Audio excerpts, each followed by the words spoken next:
समीर वानखेड़े, आप उस वक्त उनके खिलाफ लड़ रही थी केसेस, लेकिन अभी आप समीर वानखेड़े की सबसे करीबी बताई जाती हैं, उनके साथ हैं अब।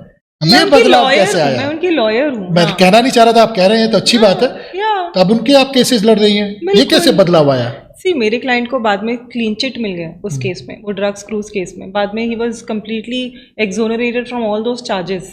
और उस टाइम पे जो था, मैंने इन्वेस्टिगेशन पे, ऑफ कोर्स जो था, मैंने इन्वेस्टिगेशन मेरा ड्यूटी है as a matter of fact कि I am defending my client. I vehemently argued for my client and I ensured that I get him relief. उनको रिलीफ हुआ, उनको क्लीन चिट मिल गई है, अब वो केस खत्म हो चुका है।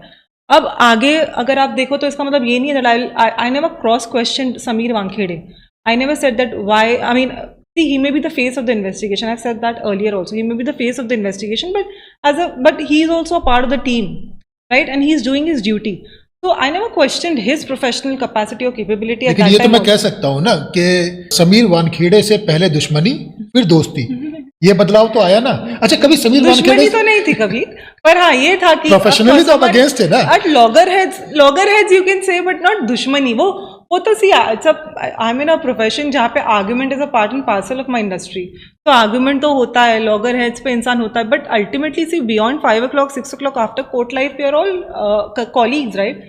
And we are all acquaintances. It's not इतना कुछ ऐसा, ये हम कोर्ट लाइफ को या अपने प्रोफेशन को इतना सीरियसली नहीं है कि बाहर जाके अरे तू मेरा दुश्मन है या मैं एनिमी है, ऐसे थोड़ी हम लोग। अब तो दोस्ती है ना। हाँ, अब बातचीत होती है अच्छे से। या he is my client now. अच्छा, क्लाइंट। अब एक चीज और बता दीजिए फिर, समीर वानखेड़े से कभी आपकी बातचीत हुई कि आर्यन खान को गिरफ्तार किया था, कुछ दबाव था या सच में कुछ गड़बड़ थी?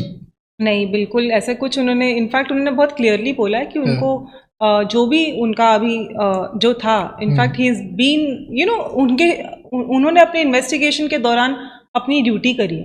और उन्होंने इनफैक्ट उनके कुछ मैसेजेस भी देखे, उनको कुछ चैट मैसेजेस देखे शाहरुख खान के साथ, जो शाहरुख ने उनको मैसेजेस भेजे थे, you know, immediately after arrest of Aryan Khan. So everything is very cordial. क्या मैसेज थे? You know, in fact, Shahrukh also told him that I would want my son to be as honest as you.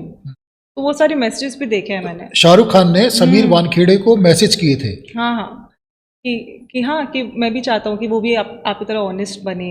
ये वो तो सारे cordial अच्छे messages मैंने देखे हैं उनके बीच में। So see, I am not questioning his professional capability, या मैं ये नहीं बोल रही क्योंकि वो अपने काम करते हैं। वो लेकिन वहाँ तो मीडिया में नहीं, उन्होंने बहुत सारे ड्रग्स केसेस उन्होंने इन्वेस्टिगेट किए हैं और काफी बखूबी से उन्होंने अपना अच्छा ड्यूटी तो किया ही है काफी केस। लेकिन सबसे ज्यादा लाइमलाइट में ये रहा था, और इसमें मीडिया में उस समय ये भी खबरें आई थी कि समीर वानखेड़े को शाहरुख खान ने ब्राइब करने की कोशिश करी थी, या शाहरुख खान की तरफ से ये एलिगेशन लगाए गए थे कि पैसों की डिमांड करी जा रही है, ऐसा कुछ था। But ultimately these are allegations ना, इसलिए तो आज उनके ऊपर कोई अब सब स्टे है उनके सारे प्रोसीडिंग्स में। Now he is out and in fact he is still, I mean वो अभी भी अच्छे पोस्ट पे अपने, जो उनकी पोस्ट थी वो बरकरार है। ये सारे एलिगेशंस सस्पेंड तो नहीं, बिल्कुल ऑफ द रिकॉर्ड बात करें, कोई नहीं देखेगा, कोई नहीं सुनेगा।